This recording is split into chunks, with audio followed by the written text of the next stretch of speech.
નમસ્કાર મિત્રો, welcome to web સંકુલ।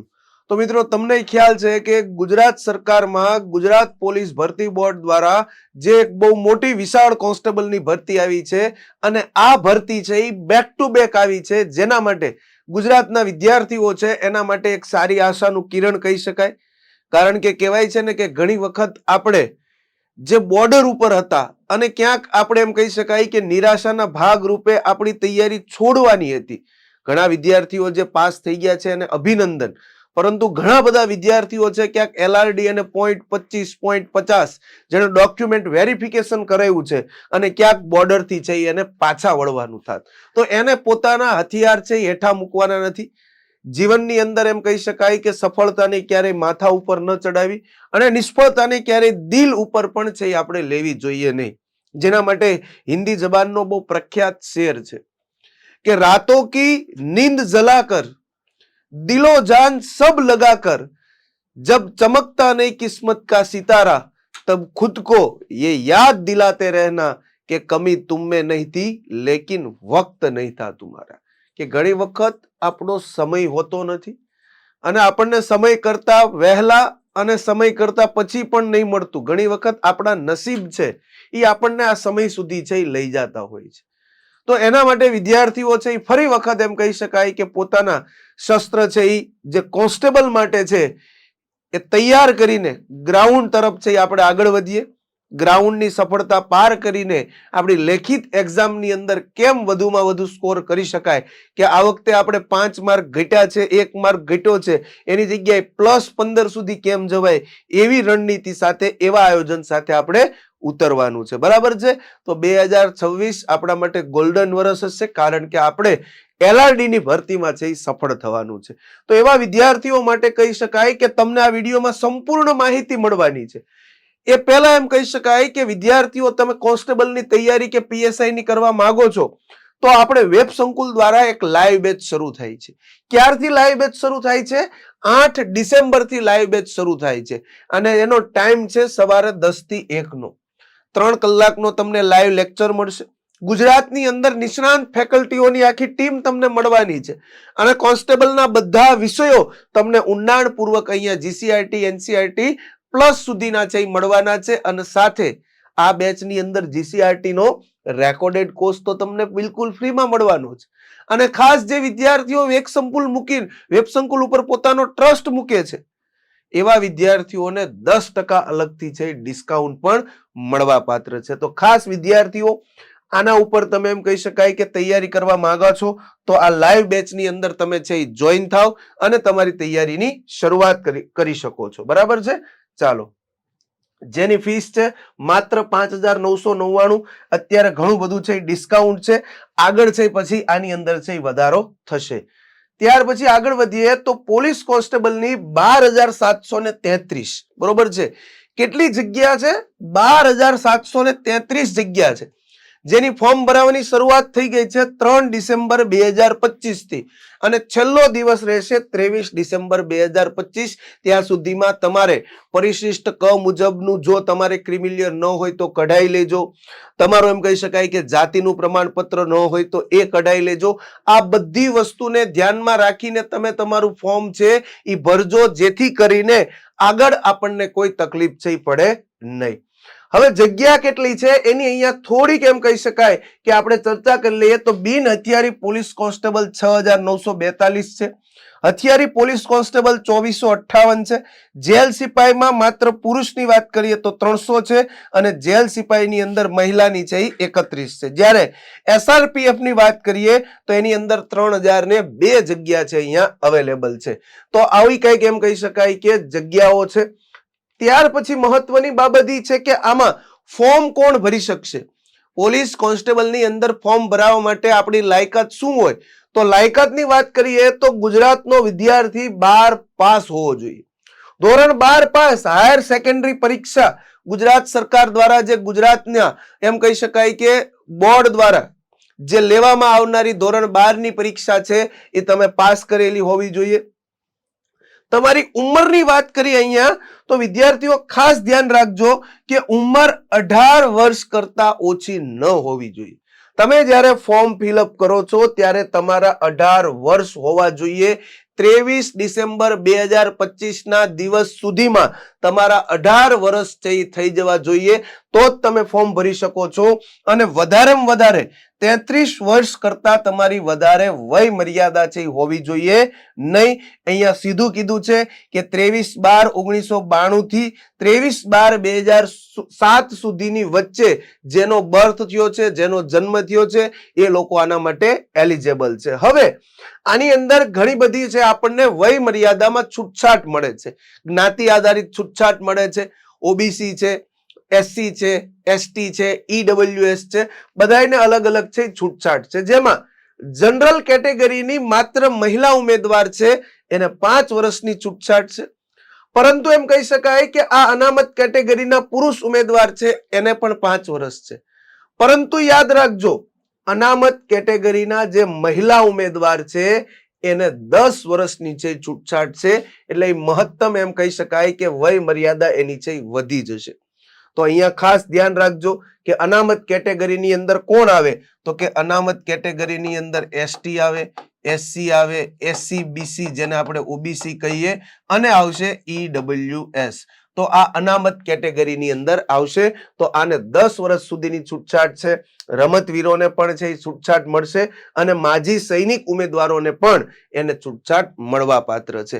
તો આ મુજબ તમે છે ફોર્મ ભરી શકશો. હવે બીજી આગળ વાત કરીએ તો હવે આમાં ફોર્મ ભર્યા પછી હવે સાહેબ શું આવશે? પરીક્ષા ડાયરેક્ટ આવશે કે ફિઝિકલ ટેસ્ટ આવશે? તો યાદ રાખજો, 2 પાર્ટની અંદર ભરતી છે.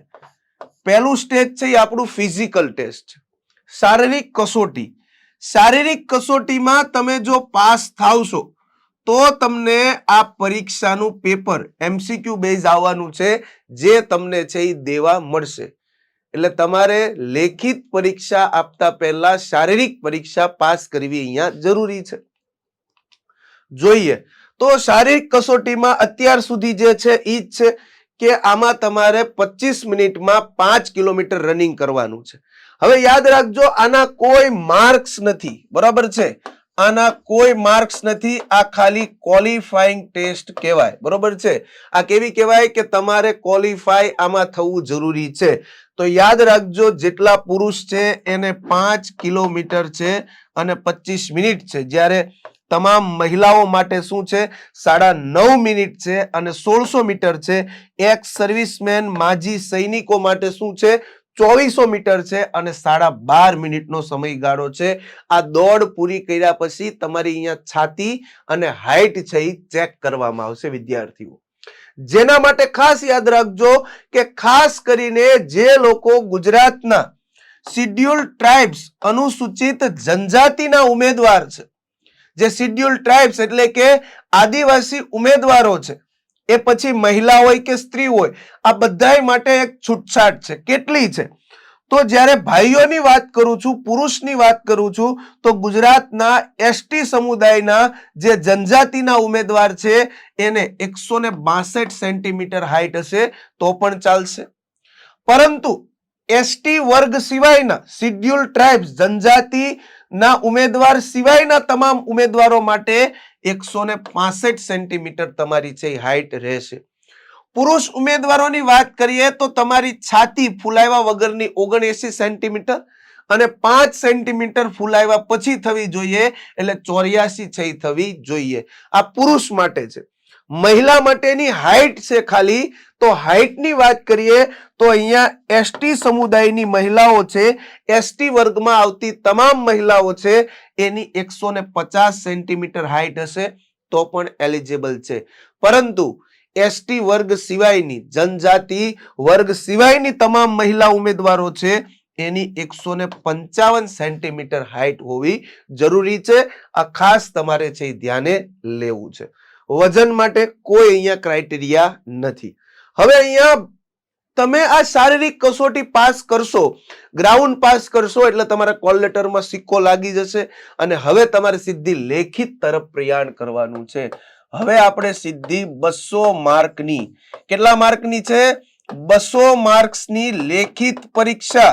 અને આ 200 માર્ક્સની લેખિત પરીક્ષા જેના માટે 200 પ્રશ્નો યાદ રાખજો, 200 પ્રશ્ન 200 માર્ક્સ. એક પ્રશ્ન સાચો પડે તો 1 માર્ક, જો પ્રશ્ન ખોટો પડે તો 0.25 માઇનસ, 0.25 માઇનસ. અને એમ કહી શકાય કે ઈ ઓપ્શન કરશો તો કોઈ તમારો માર્ક્સ કપાશે નહીં. તો ખાસ મહત્વની બાબત. હવે આની અંદર પણ બે પાર્ટ છે. પહેલો પાર્ટ 80 માર્કનો છે. પહેલો પાર્ટ એ 80 માર્કનો છે, જેની અંદર શું છે, 30 માર્કનું રીઝનિંગ અને ડેટા ઇન્ટરપ્રિટેશન છે. 30 માર્કનું શું છે, ક્વોન્ટિટેટિવ એપ્ટિટ્યુડ આપેલું છે. અને જ્યારે 20 માર્કનું છે કોમ્પ્રિહેન્શન ઇન ગુજરાતી લેંગ્વેજ. સાહેબ, કોમ્પ્રિહેન્શન ગદ્યાર્થ ગ્રહણ, બરોબર છે, ગુજરાતીમાં કહીએ તો ગદ્યાર્થ ગ્રહણ. હવે અહીંયા એવું હતું કે ભાઈ ફકરામાંથી તમને સવાલ જવાબ પૂછશે. એક ફકરો આપશે, એમાંથી 5 સવાલ હશે, એના જવાબ આપવાના. ગઈ વખતે બધાને એવું હતું કે ફકરામાંથી સવાલ જવાબ પૂછશે અને સામાન્ય હશે, પરંતુ પૂછી લીધા ગ્રામર એટલે કે વ્યાકરણમાં જે જોડણીઓ હતી એ. હવે જોડણીના નિયમો યાદ હોય તો આપણે એનો જવાબ છે આપી શકીએ. આપણે અત્યારથી એવી પ્રિપરેશન કરવી પડશે કે હવે આવા સવાલો આવે તો આપણે એને ફેસ કેવી રીતે કરવા. આના લીધે ગુજરાતના ઘણા બધા વિદ્યાર્થીઓ છે એના પ્રશ્ન ખોટા પડ્યા અને આ 80 માર્કના પાર્ટ એની અંદર ક્યાંક 1-2 માર્કથી ઈ લોકો છે ડિસ્કોલિફાઈ છે થયા છે. એવા ઘણા બધા વિદ્યાર્થીઓ છે ઈ ફોન મેસેજ દ્વારા જાણ કરે છે. તો હું એમને ખાસ કહું છું કે આ વખતે હવે આ ભૂલને તમે દોહરાવતા નહીં, બરાબર છે. તો 80 માર્કનો પાર્ટ એ છે, એમાંથી 40% લાવવા જરૂરી છે, બરાબર છે. આ 80 માર્કના 40% માર્ક તમારે છે લાવવા જરૂરી છે, તો તમે ક્વોલિફાઈ થશો. અને 120 માર્ક છે, આ 120 માર્કમાંથી પણ 40% લાવવા જરૂરી છે. આ બંનેના 40% હશે તમે તો જ તમે પાસ થયેલા ગણાશો. હજી મેરિટની વાત કરતો નથી. હજી હું તમને એવું કહું છું કે 80 માર્કના પાર્ટ એમાંથી 40% માર્ક લાવવાના છે અને 120 માર્કના પાર્ટ બી માંથી 40% લાવશો ત્યારે તમે ક્વોલિફાઈ થશો, પાસ થશો. હજી મેરિટની શક્યતા ક્યારે છે તો કે બધાય વિદ્યાર્થીઓ પાસ થયેલા હોય એનું આખું મેરિટ બને અને એમાં આપણું નામ પછી છે એડ થશે. આ તો ખાલી પાસ થવાનો ક્રાઇટેરિયા છે. 120 માર્કની અંદર જોવા જાઓ તો ભારતનું બંધારણ ધ કોન્સ્ટિટ્યુશન ઓફ ઇન્ડિયા 30 માર્કનું છે. Current affairs, science and technology અને જીકે 40 માર્કનું છે. એટલે કે કરંટ, વિજ્ઞાન અને ટેક અને જીકે 40 નું કીધું છે. જ્યારે હિસ્ટ્રી, કલ્ચર, હેરિટેજ અને જીઓગ્રાફી ગુજરાત અને ભારતનું એટલે કે ગુજરાત અને ભારતનો ઇતિહાસ, ગુજરાત ભારતનો સાંસ્કૃતિક વારસો અને ગુજરાત ભારતનું જીઓગ્રાફી છે એ તમને 50 માર્કનું કીધું છે. તો ખાસ અહીંયા તમારે જોવાનું ઈ રહ્યું કે તમને અહીંયા 120 અને 80 માર્કનો સિલેબસ આપી દીધો છે. તો આ 200 માંથી આપણે બે પાર્ટના 40% લાવશું એટલે આપણે પાસ છે થશું. પછી મેરિટમાં સમાવેશ થશે, જેનું તમે હાલ મેરિટ જોયું હશે. હવે ખાસ અહીંયા પગાર ધોરણ છે એનો આપણો જે આરઆર આવ્યો છે એમાં ઉલ્લેખ નથી, પરંતુ એમ કહી શકાય, એવું કહી શકાય કે ગુજરાતમાં મોટા ભાગે ક્લાસ 3 ને ધ્યાનમાં રાખી 26,500 જેટલો છે એ આપણને પગાર છે મળવા પાત્ર છે એ રહેતો હોય છે. હવે વિશેષ ગુણભાર છે એમાં ખાસ ધ્યાન આપજો કે જે લોકો એનસીસી, બરોબર છે, નેશનલ કેડેટ કોર નું સી સર્ટિફિકેટ ધરાવતા હોય, સી સર્ટિફિકેટની વાત છે, એવા લોકોને જ 2 માર્ક મળશે, 2 ગુણ એક્સ્ટ્રા મળશે.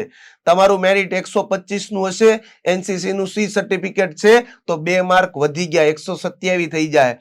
હવે તમે એમ કહી શકાય કે આપણી ગુજરાત સરકારની જે રક્ષા શક્તિ યુનિવર્સિટી છે, ગુજરાત ફોરેન્સિક સાયન્સ યુનિવર્સિટી છે, બરાબર છે, આની અંદર તમે ક્યાંક અભ્યાસ કર્યો હશે, કોઈ કે 1 વર્ષનો કોર્સ કર્યો હશે, કોઈ કે ગ્રેજ્યુએશન કર્યું હોય, કોઈ કે પોસ્ટ ગ્રેજ્યુએશન કર્યું હોય, તો એના માર્ક અલગ અલગ છે. કારણ કે આ નેશનલ લેવલની યુનિવર્સિટી છે. એની અંદર તમે 1 વર્ષનો જો ખાલી કોર્સ કર્યો હોય તો 5 માર્ક મળશે, જો 2 વર્ષનો કરો તો 9 માર્ક્સ મળશે, જો 3 વર્ષનો તમે કર્યો હશે તો 12 માર્ક્સ મળશે અને 4 વર્ષ એનાથી વધારે તમે જો કોર્સ કર્યો હશે તો તમને સાહેબ 15 માર્ક મળશે. તો આ પણ ખાસ ધ્યાનમાં છે રાખજો. તો આ વિશેષ ગુણભારનો ક્રાઇટેરિયા અહીંયા જોવો જરૂરી છે. તો આવું વિદ્યાર્થીઓ છે પોલીસ કોન્સ્ટેબલનું છે. તો ફરી વખત આ પોલીસ કોન્સ્ટેબલ એક ગોલ્ડન તક છે, સુવર્ણ તક છે. જે વિદ્યાર્થીઓ ગાંધીનગર ખાતે આવીને ઓફલાઈન અભ્યાસ કરવા માંગે છે, રૂબરૂ ભણવા માંગે છે, તો ગાંધીનગર ખાતે વેબ સંકુલની 8 ડિસેમ્બર 2025 ના રોજ એક ઓફલાઈન બેચ છે એ શરૂ થવા જઈ રહી છે, જેનો સમય છે સવારે 10 થી 1 નો.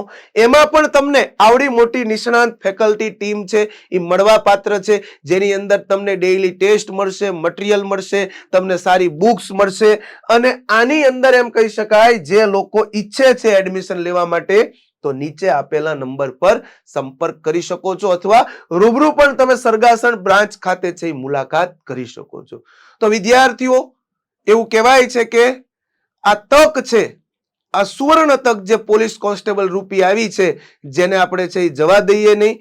એના માટે થઈને કટિબદ્ધ થઈને આપણે સંકલ્પ કરીએ કે 2026 નું વર્ષ છે એ મારા માટે એક નોકરીનું વર્ષ સાબિત થાય, અને એમાં તમામ એમ કહી શકાય કે ભગવાન આપણી ઈચ્છાઓ પૂર્ણ કરે એવી પ્રાર્થના સાથે આ વિડીયોને અહીંયા સમાપ્ત કરીએ. મળીએ વિદ્યાર્થી મિત્રો નવા લેક્ચર સાથે. જય હિન્દ, જય ભારત.